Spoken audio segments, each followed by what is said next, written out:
should never gave this dude a mic. Here we go! He's killing it. Watch out! He's showing love and he's mad about it. Madluh. That's why we say, come on, man, you already know. Madluh.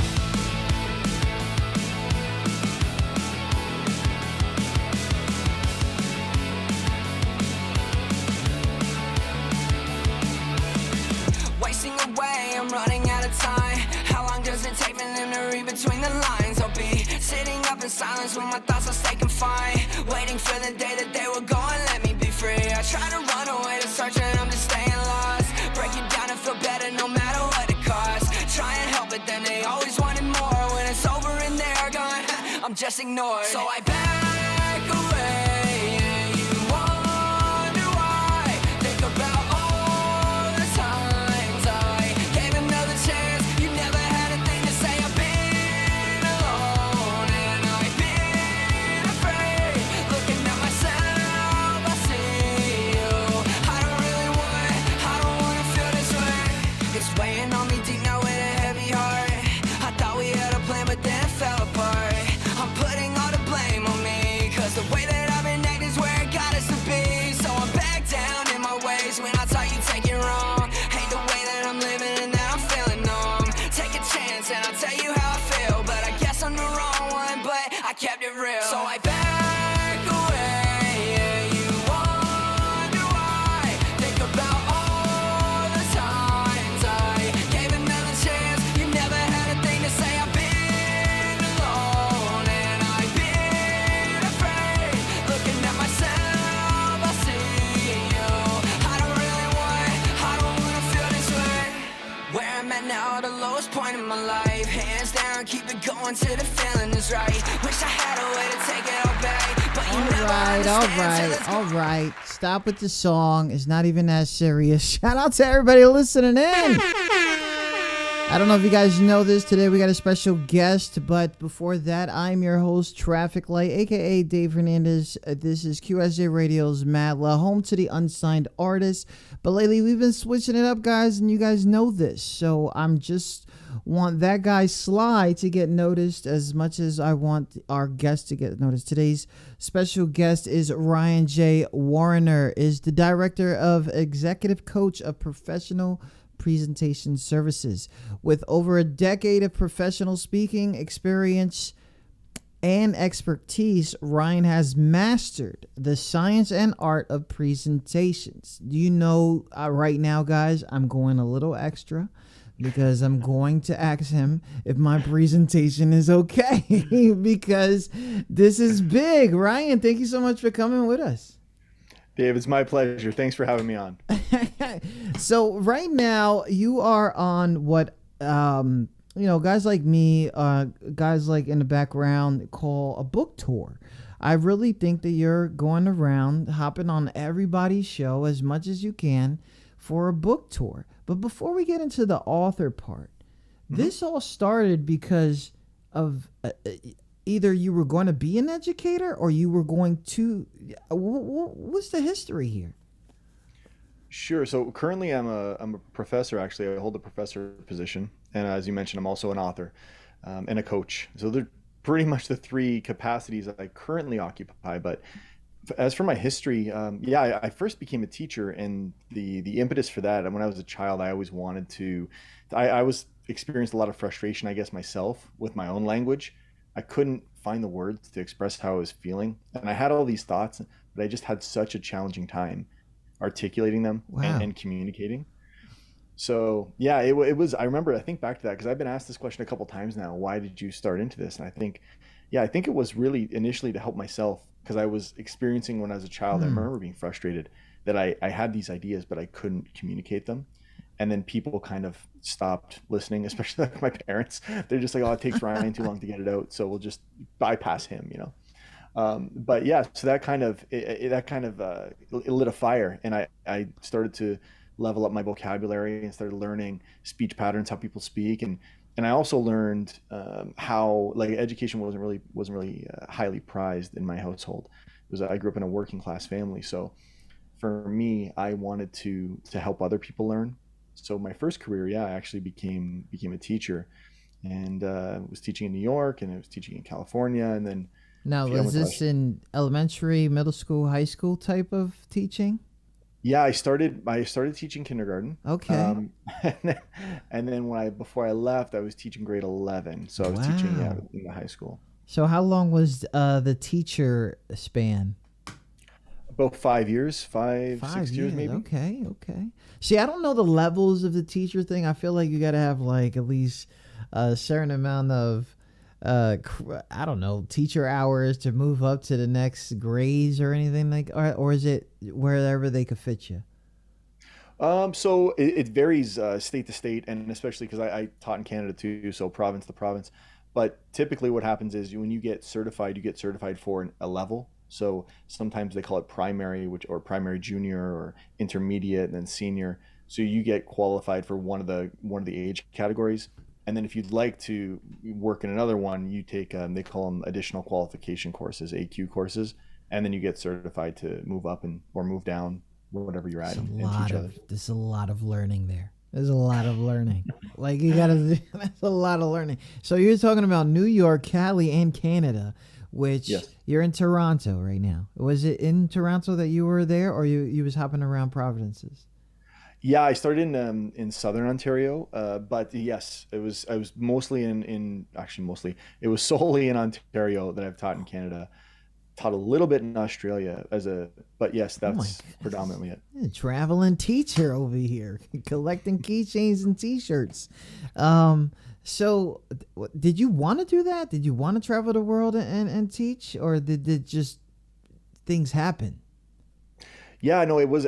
To be honest with you, I was always a homebody growing up. I remember my friend convincing me. He's like, "You got to come out to Cali. You got to come out here."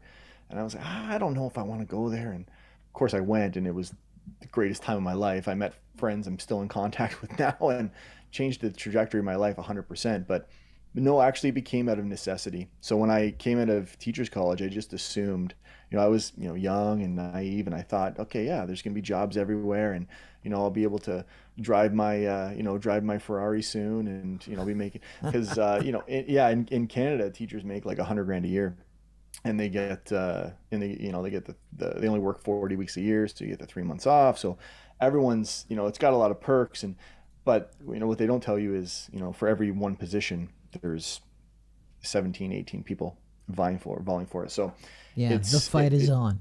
That's it. Yeah, they don't tell you that part. The grind. Yeah, they don't tell you what happens in the staff room. They don't tell you. That's right.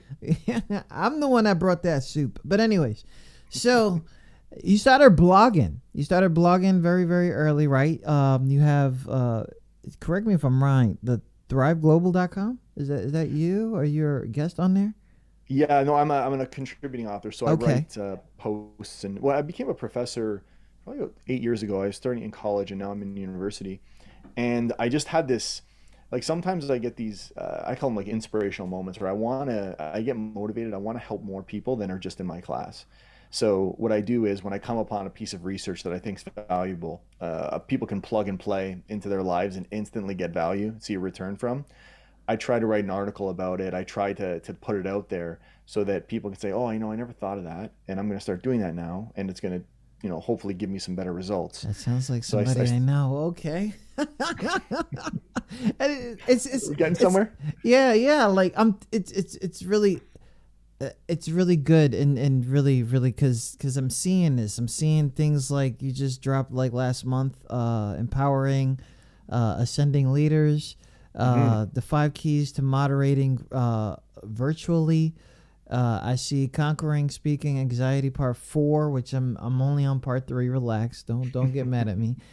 These are really big things when people are just looking at it, and it's very broad. You don't really have to be part of a certain community to be inspired by these writings that you did. So it's bugging me out right here because you said that you were a homebody. Mm-hmm. You didn't like the way you were presenting, and next thing you know, you become an educator. You're all the way at university now. Like, how long did this take for you to get there? When I think back on that, Dave, it's more of you don't really think about it, the long haul, the journey. You just think about the next step. right? So for example, I'm thinking about, the next book, the next chapter of the next book I'm writing right now, or I'll think about my client coming up that I need to help them because they need to deliver a pitch or some. So I kind of take it one at a time, but altogether it's probably been about a decade, and it has had so many twists and turns. Wow. I need to follow Ryan because I need to follow Ryan because my next decade. Listen, I'm going through some stuff, Ryan, and we'll talk about it online, offline, whatever. But anyways, you have developed a compassionate strategy, highly effective approach to speaking and presenting. When did you know that you were the coach? That's a good question. I think, see, I what I've learned about myself, and I realized that my first degree was in psychology, so I learned a lot about how people learn and how people perceive events, and that determines their actions, their responses to those events. And one thing I learned about myself was from a young age, I had little to no, as frustrating as it was for me to articulate myself and communicate effectively, I had no problem speaking publicly. I don't. I think it was. You don't get shy, but is it that like you don't get shy, you don't have a problem talking, but you had your worst critic started smacking your face, which is yourself.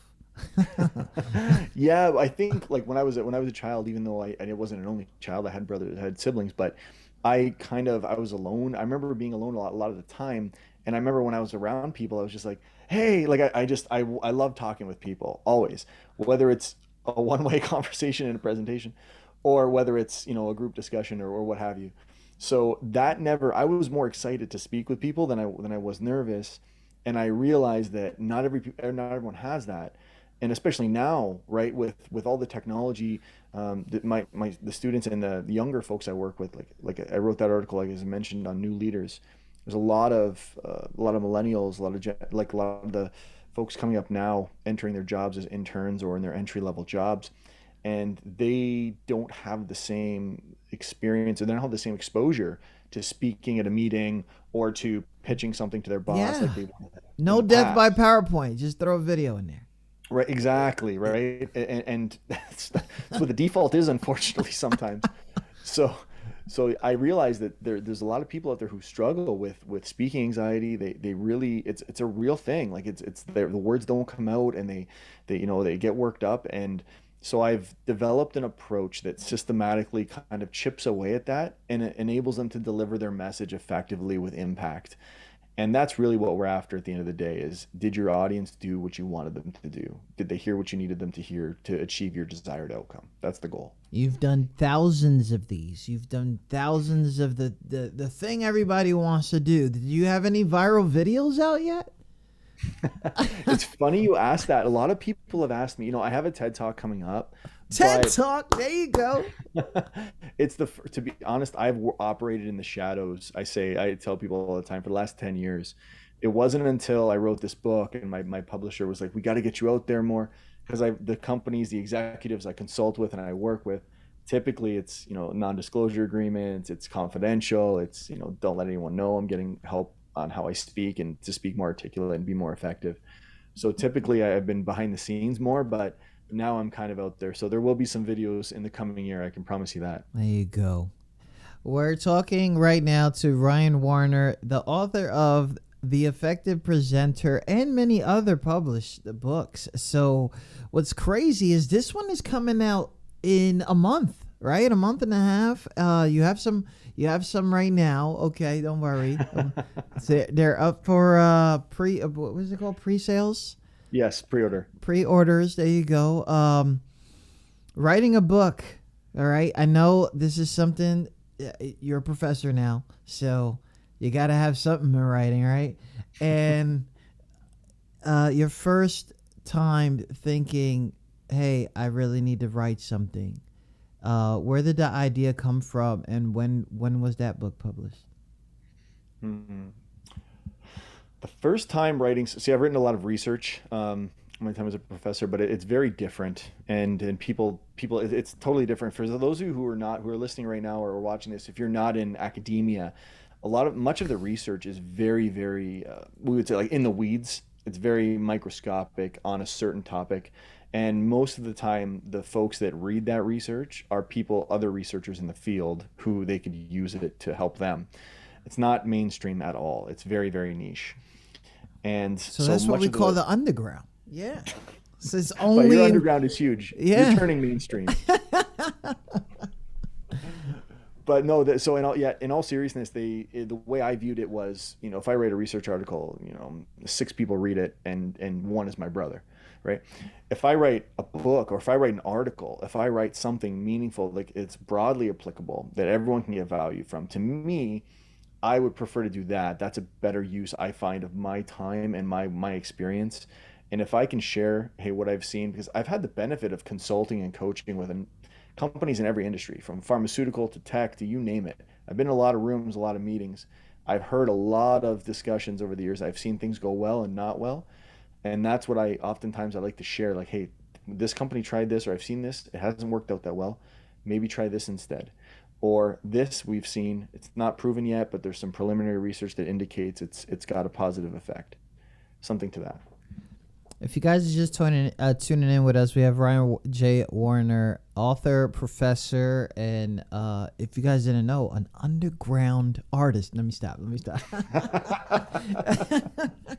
Don't put that pressure on me. No, we don't got. He probably got bars. He could write. So the effective presenter. See, I'm getting like way out of right now. I'm not gonna lie. Me, right now, I'm not 100%. Does it look like I'm not? Right? And then you got this thing in you, like it doesn't matter what's going on. You gotta still put on a show. You're not teaching this to these guys, right? Go on stage where you're not, even when you're feeling bad, like, because people deal with stuff. Like right now, I'm in not 100%.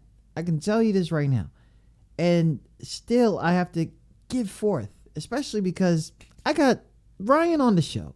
I can't bug out, right? I can't put it behind. I have to put this behind me, but as soon as I press stop record or I get off stage, the effective presenter is no longer effective. Is that part of your teachings? Yeah, it is, because unfortunately so here's the reality of the situation, and it's a sad reality, but it's the truth. More often than not, communication skills, and especially speaking and presentation skills, get neglected. They get taken for granted. So someone starting a new job, or like you said, they just book a gig and they're going up on stage. It's just assumed that you have stage presence, that you know how to engage with the audience, that you know how to build yourself up, that you know how to deliver effectively, and you know how to close memorably, and that people will be talking with you afterwards. It's just assumed that. Right. And it's no difference whether you're in a business meeting or you take a stage, like you said, at an underground concert or something like this. It's a given. And like you mentioned, people have all sorts of things going on in their lives.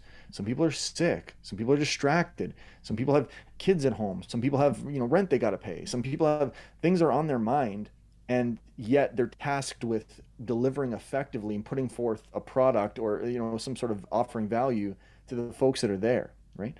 And sometimes it's high stakes too. Like I've worked with startup companies that are pitching for like $10 million for investment, and it's like, I got a piercing migraine. I'm like, but yeah, you're the CEO. You got to believe in what they're doing. So there's really no taking a day out when the time comes. So what I typically do is I step in, and companies, when they secure my services, I help them to understand the steps to best prepare themselves for these things so that they can overcome them. Because, Mike Tyson had a great quote. He says, everyone has a plan until you get punched in the face, right? Well, usually we get punched in the face either right before we go on stage or in the beginning, like as we start speaking. So I help people to take that punch and then to respond and deliver. Big shout out to everybody listening. Ryan Warriner is here with us. We're talking about everything. It's really cool to have him here. You've been on this book tour for a lot. I feel like this one you are pushing a little stronger than maybe some of your other works. Is there something special about this one, The Effective Presenter, that is out January 22nd? Yeah, absolutely. So the thing that makes this book so special is that I've developed a proprietary, like totally unique, innovative framework. It's basically 10-step process. So I've combed through all the research and I went through all my experiences and tried to find out what are the commonalities here? Every Where are the day common is a Save the World Day. My bad. I forgot I'm on Twitch. Are we on a commercial? Yeah, let's take a break real quick while we do this. Big shout out to everybody listening. Tune in to QSJRadio.com. Thank you so much, Z Tropica Gaming, for rating us with. Oh, they really going in right now. No, blah, blah, blah, blah, blah, blah. No, blah, blah, blah, blah, blah, blah, blah. No, blah, blah, blah, blah, blah. That was adorable. Oh, no. I don't even know where it's at. Okay, I think I found it. So those are our shout outs. So when somebody in the chat shouts somebody out, they'll show a little clip of their stream. Don't worry, we're in a commercial break, guys. Okay.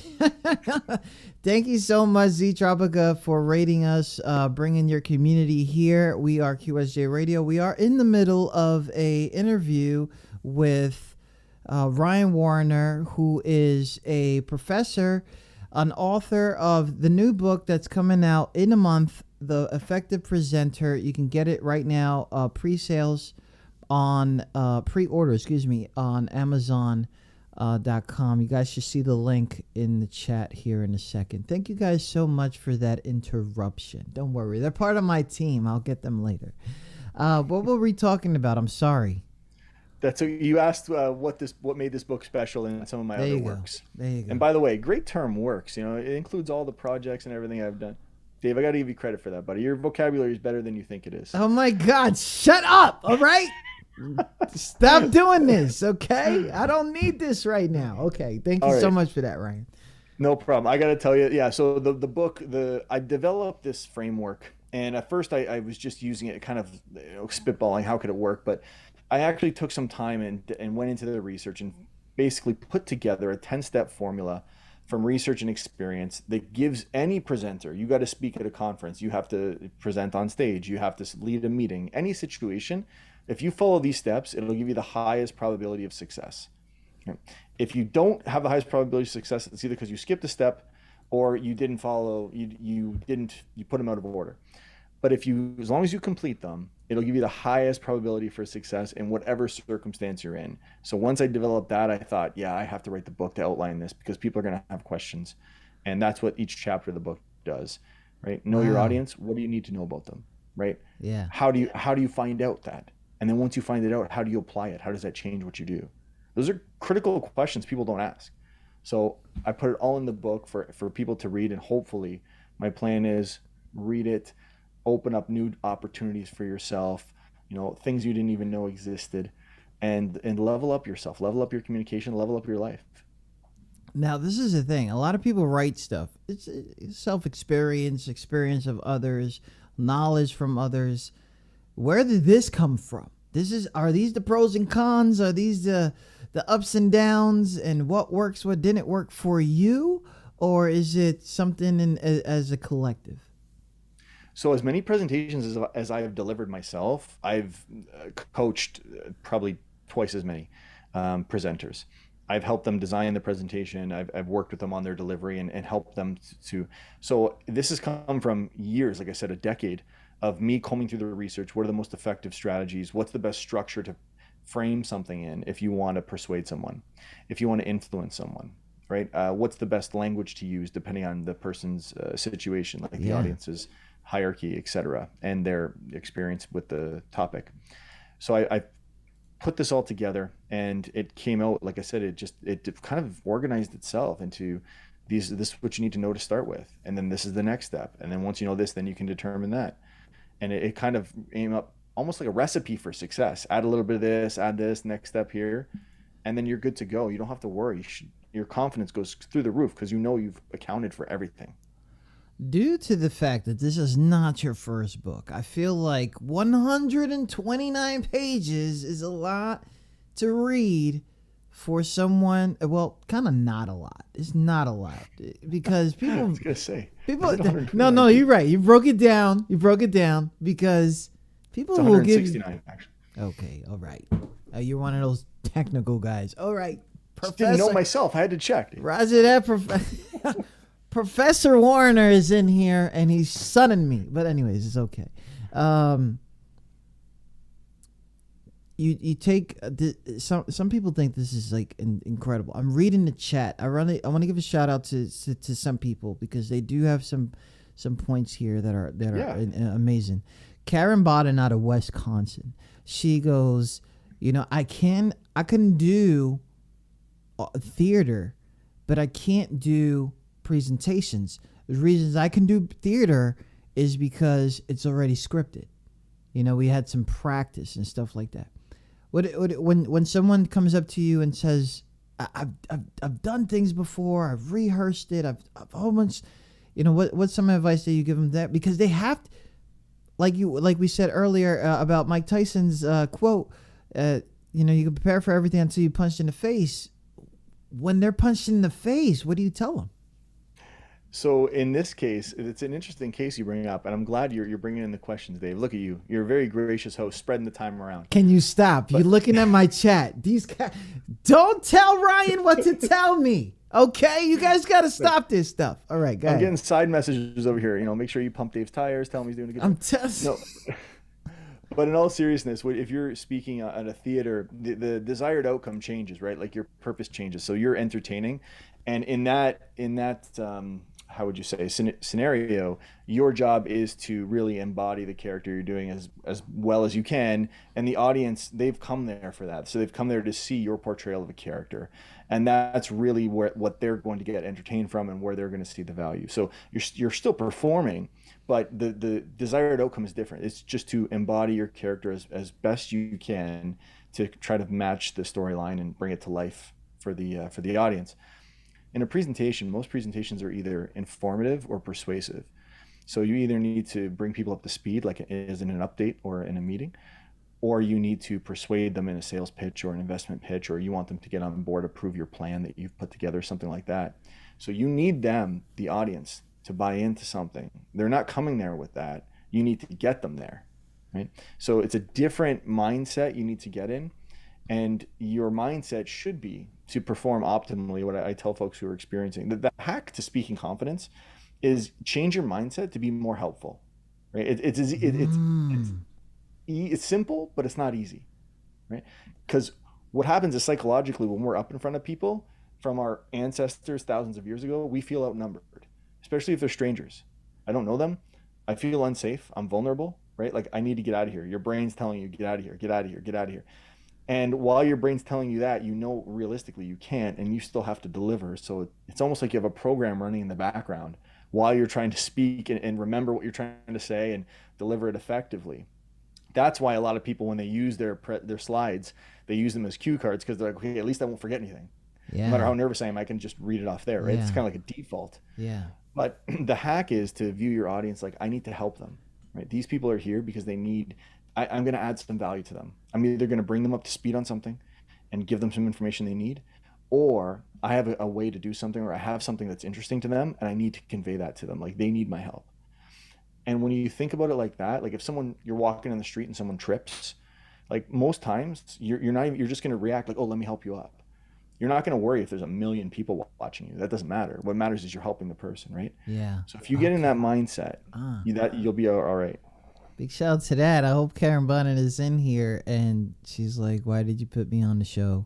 But it's all good. Oh, I just want to give a shout out to Z Tropica Gaming. Thank you so much for hosting your stream for 14 viewers with us and giving us that rate of 14 viewers. Thank you so much. Do not feel bad. It was okay. We needed a break anyway. Okay, relax. All right. That's not what you said to me, Dave. Never mind. Ryan, that's good. That's good. Somebody asked a random question. They wanted to know if the background was real because they're loving the setup. They're loving the colors and the books and everything like that. Yeah, it's real and it's not at the same time. So if I, because my office is all white here, so if I go like this, you'll see it It kind of Yeah. Got him. dude. Got That's how I roll. Got him. Oh man, big shout out to everybody listening. Ryan taking me back to college to public speaking class. Listen, that's what Edwina's saying out of Chicago, that you're bringing her back to public speaking class. Yeah, he's a professor though. He's probably doing this for real. So you are an executive coach, right? Is that how you're saying it? Yep. An executive coach of professional presentation services. Now, this is a company you're working for, or this is your company? So it's myself, and I have a few assistants and a few folks that kind of do the odds and ends, but it's predominantly me that provides the value. I started as, like what you mentioned, a speaking coach and a communication coach and consultant. So oftentimes, someone has a pitch or a high stakes presentation, they would call me in. We need to get this funding. Let's get there. But over the years, it's evolved into I've been helping a lot of organizations with their messaging. Companies going through change management, and they need to restructure, but they need their employees to be on board and not kind of revolt, if you will. So I would, be part of those meetings and say, okay, this is what the messaging has to be. If we want them to be on board, we have to craft it like this, and we need to tell these people this, and this is what we need to. So I started getting into like change management, and since the pandemic, I've been doing a lot of leadership coaching because there's so many new leaders. And again, like communication, wow, people are just thrown in and saying, like, go ahead, you lead your team now. You've been here for a couple of years, now you're the leader. And they're like, well, what do I do? Right? Like, yes. It's not the same as performance. I right? know that feeling. Oh, if you didn't know, Ryan, I'm a whole 21-year vet. So I've been in those situations where I'm 6 months in a new command and they're like, bro, you got it now. I'm out. And I'm like, what? But you got to step up. In those situations, you don't have a choice. No, for real.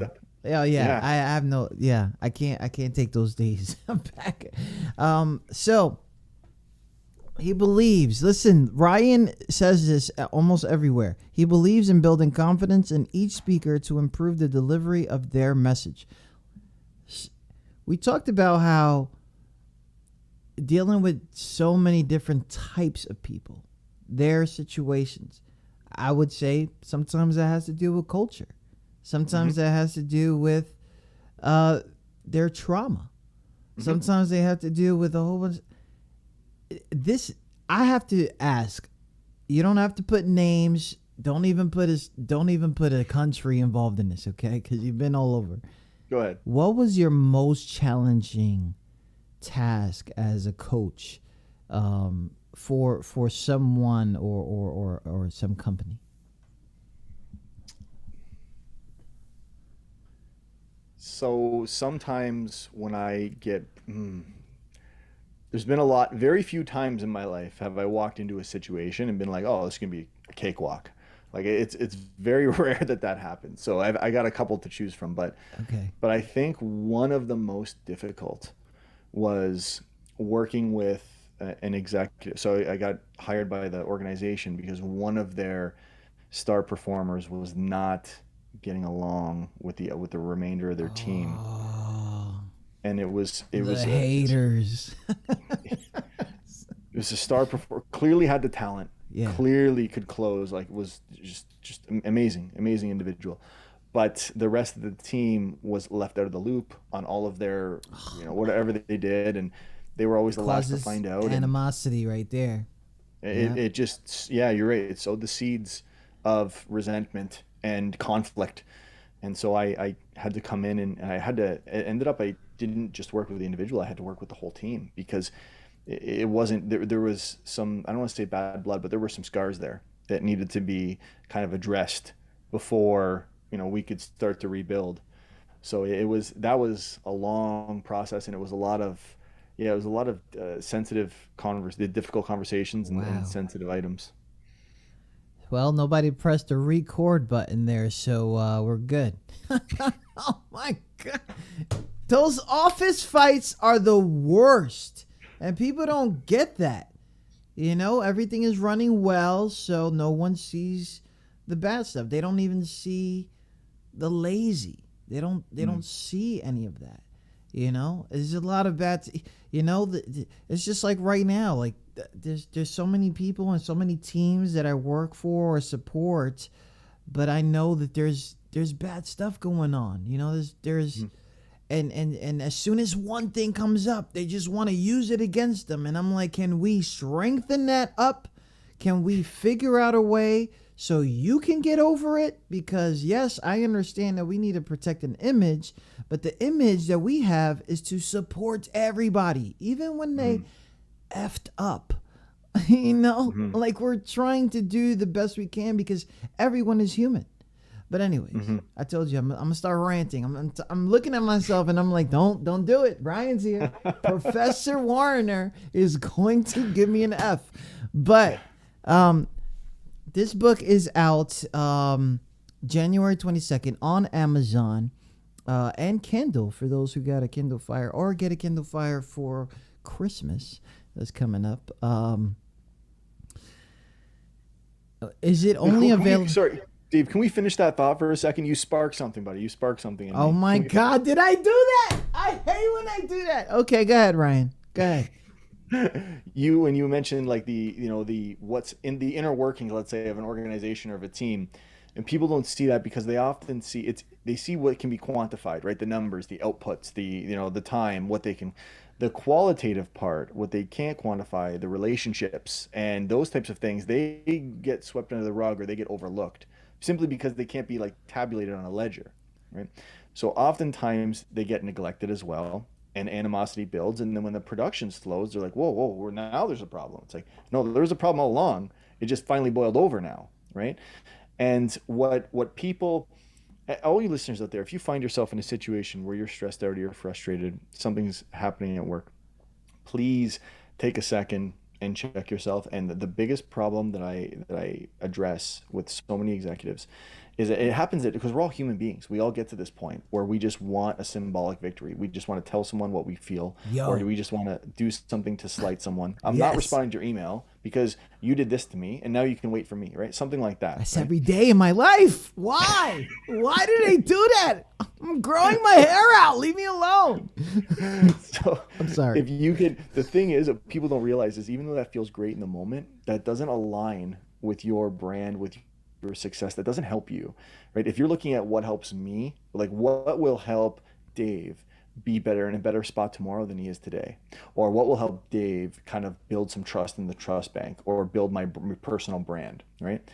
Teaching someone a lesson or doing something kind of passive aggressively or even directly, right, is counterproductive to that, right? So you gotta, it's like, it's like eating a cupcake or something, right? You're like, oh, it feels good in the moment, and then afterwards you're like, oh man, I don't know if I should have done that or whatever, right? Those calories. I'm sorry. I've been counting calories lately, and I just wanted some frosting. But anyway, it's okay. I was done. It's a good segue into the frosting. It's good. Oh man, they would have never gave me an A back in the day. I'm telling you. Right. I give you an A in entertainment value. I showed up just to see you what you're gonna say. You know what? You want some entertainment? I got you right now. We have now started our fast round where our guests are asked a few questions about themselves that they wouldn't expect us to ask. Don't worry, it's not like that. Hope you didn't think we were that underground. I have warned you in the background that these are some of the most ridiculous questions that have ever been asked on this show. I tend to ask these questions to piss off my chat on purpose. But they love hearing the responses. So we're going to go off and give you 20 funny questions to figure out other than things. If you guys are just tuning in right now, Ryan Warriner, he's come to us. He's currently on a book tour. He's a professor right now at a university. He's been traveling the world teaching, mainly in California, New York, Canada, and Australia. Did I miss anything? Okay. Crushing it. And And for some reason he keeps giving me these grades. I don't know what he's doing. Oh wait, he's that's what he does for a living. I'm sorry. Well, anyways, we have come to our fast round, and our fast round has nothing to do with what Ryan does. It's just to figure out what he sees things as a person. I just want to bring up that he did bring up that he was a homebody. He didn't really think that he didn't have a problem public speaking. He just didn't like the way he was speaking. So he fixed that up. Very, very great at it right now. And you know what? I've done some research on you, Ryan, and it's like you bring that out in people too. So, we got to match the vibes. You know what I mean? We're matching the vibes. So, all right, let's do it. I love it. These are ridiculous questions. Please, if I have to have an F or an E as they do now, just give me it. First question. Got it. They love this question right here. I don't know why. Is cereal soup? No, Why? because it's got milk in it. Okay. All right. What is? Sorry, did you want a little longer in depth? No. It's a fast round. What is the sexiest and least sexiest name? I'm gonna say Ryan for both. Does that count? Well, wow, it does. It does. Oh my God. I know Orion, and I know Orion. And yes, okay. What secret conspiracy would you like to start? Conspiracy? That I don't know. The government's trying to make you eat too much cheese. Oh. I'm gonna look into that. What's visible? What's invisible but you wish people could see? Intent. Wow, I never had that answer before. I'm gonna write that down. I'm gonna use it in a song. Don't worry. I love it. What is the weirdest smell you ever smelled? You've been around the world, you know. Don't mention where. The weirdest smell, I think it's a freshly cracked tube of tennis balls. Whoa. Okay, he's a traveler. Is a hot dog a sandwich? No, Why? because it has a bun. I had some chefs in the chat before, and they used to defend this. I don't even know how to defend it. What's the best Wi-Fi name you've seen? My friend had one. I can't remember what it was. My memory's fading in my old age, Dave. I'm sorry. I think he can't say it because he has professor in front of his name, but it's okay. What is the most ridiculous fact that you know? The most ridiculous fact. Man, you're putting me on the spot here. I should have gave me these ahead of time so I could think about it. You know what? I don't like doing that, so I'm sorry. That's okay. I'm trying to think of some crazy facts. I'm sure I saw one the other day, but I don't know. Tom Brady has 10 Super Bowl appearances. Does that count in 20 years? That is ridiculous. That is ridiculous. You are Pretty correct. crazy. Yes. And I'm a giant fan. It is ridiculous. What is something that everyone looks stupid doing?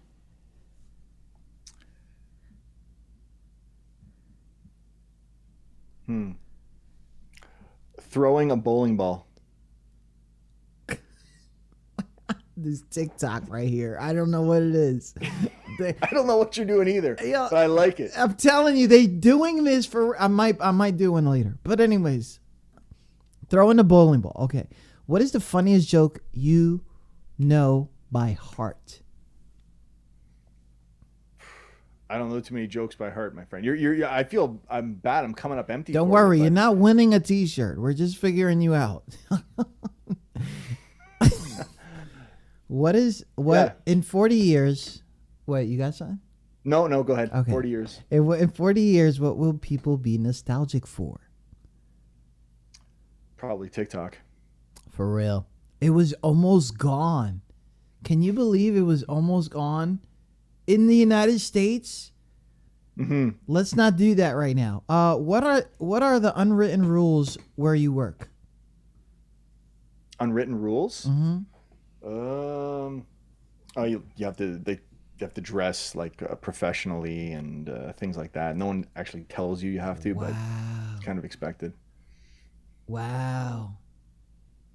So, man, shout out to the professor who goes in there with the big 1990s t-shirts and baggy pants. How do you feel about putting pineapple on pizza? Oh, I got asked that before too. I love pineapple, but honestly, I've never tried it on pizza. You know, I don't care who's in the chat. I don't care who's listening after this download. It is good. All right? It's good. And if you take alcohol in your life, it's really good after that. So, You consume alcohol, it's really good. It's really good after that. What part of a kid's movie completely scared you?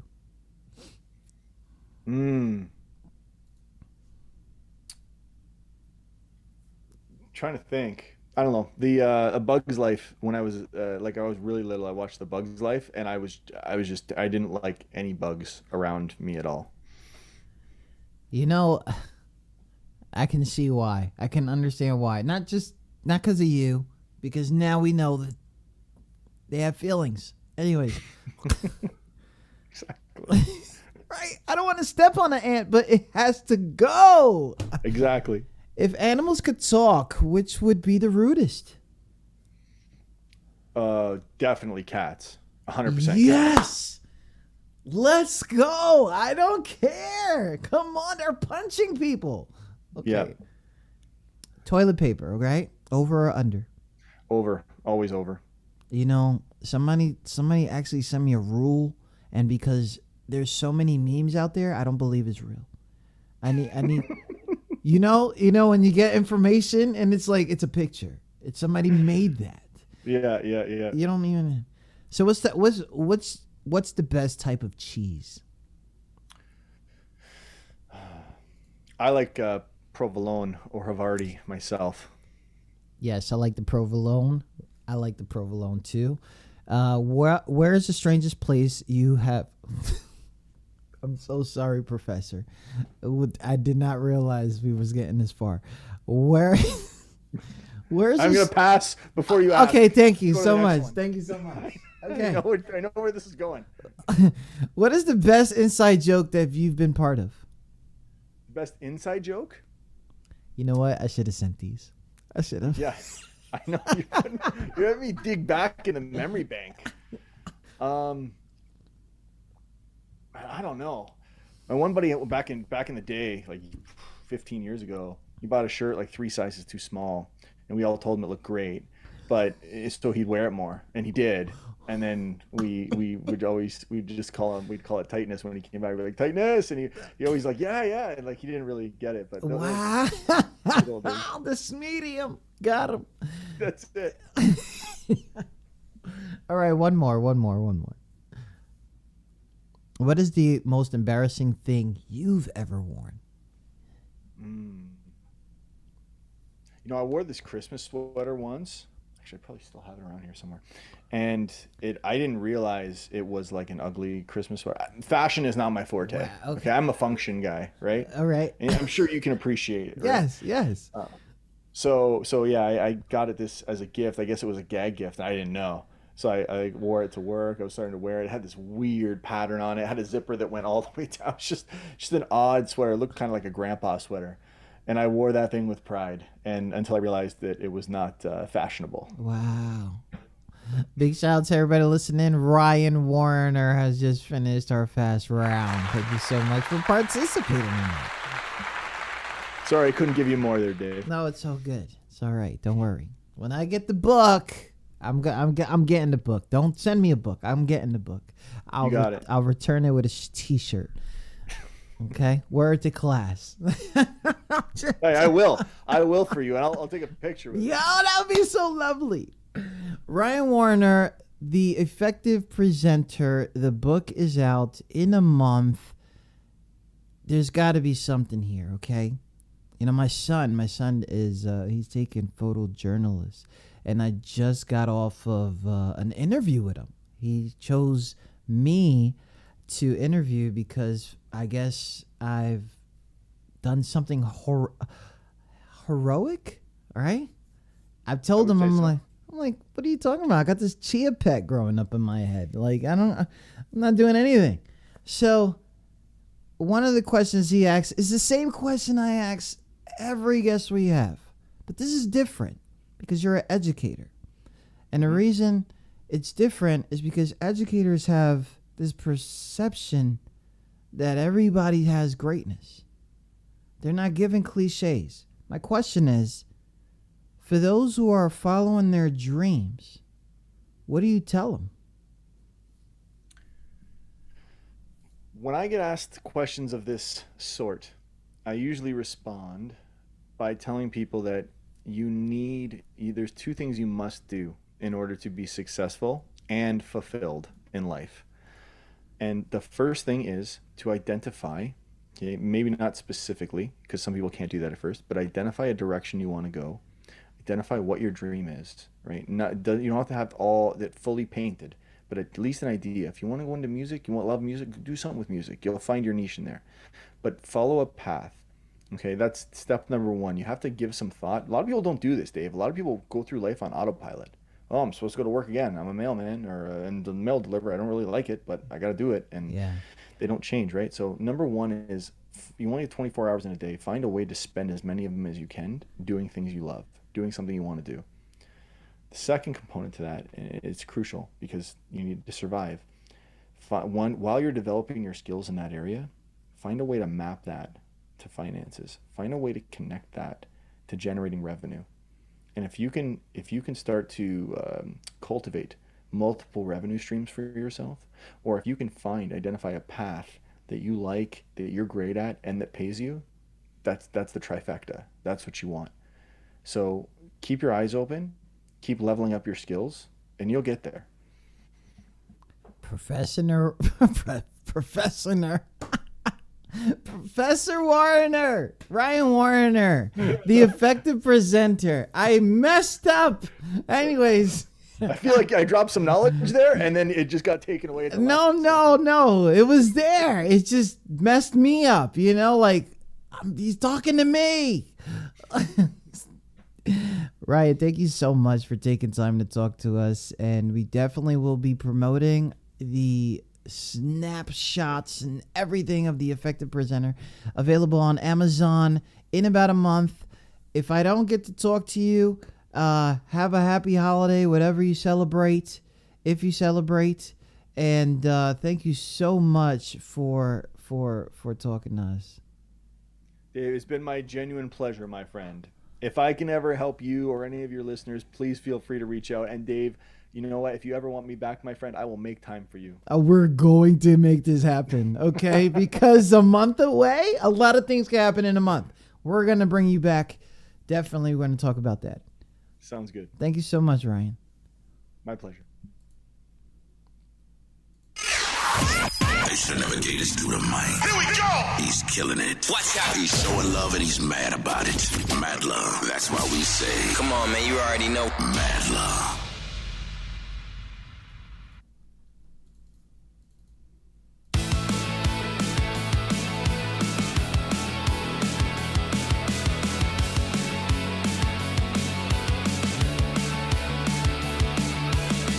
Wasting away, I'm running out of time. How long does it take for them to read between the lines? I'll be sitting up in silence when my thoughts are stay confined, waiting for the day that they will go and let me be free. I try to run away to search and I'm just staying lost. Break it down and feel better no matter what it costs. Try and help it, then they always wanted more. When it's over and they're gone, I'm just ignored. So I back away and you wonder why. Think about all the times I gave another chance. You never had a thing to say. I've been alone and I've been afraid. Looking at myself, I see you. I don't want to feel this way.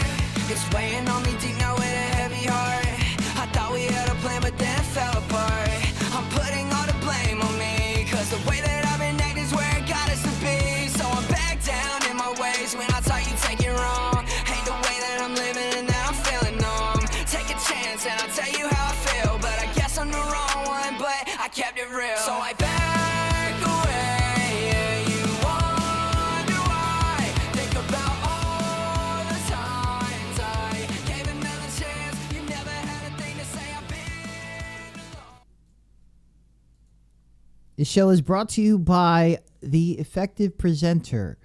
The Effective Presenter is a book written by Ryan Warriner, the director and executive coach of professional presentation services. With over a decade of professional speaking experience and expertise, Ryan has mastered the science and art of presentations. He has developed a compassionate, strategic, highly effective approach to speaking and presenting. He believes in building confidence in each speaker to improve the delivery of their message. Thank you so much, everyone that has tuned in, all of our mods that were in the building with us, rocking out over there in chat. Shout out to Nick, shout out to Lori, Edwina was in the building. She Loves Tattoos. All these names, you can find them on twitch.tv/QSJ Radio, and of course their own usernames. I want to give a shout out to everybody who came on at Facebook. Thank you so much for tuning in. Everybody else, if you weren't here, this will be available for download wherever your podcasts are located. Just search QSJ Radio and we'll be right there. Thank you guys so much, and I hope everyone has a great day. Remember, you're listening to QSJ Radio, home to the unsigned artists. They should never gave this dude a mic. Here we go! He's killing it. Watch out! He's so in love and he's mad about it. Madluh. That's why we say, come on, man, you already know. Madluh. Did I miss Vinyl? Vinyl wasn't here? Are you serious right now? Shout out to everybody listening in. Stop roasting!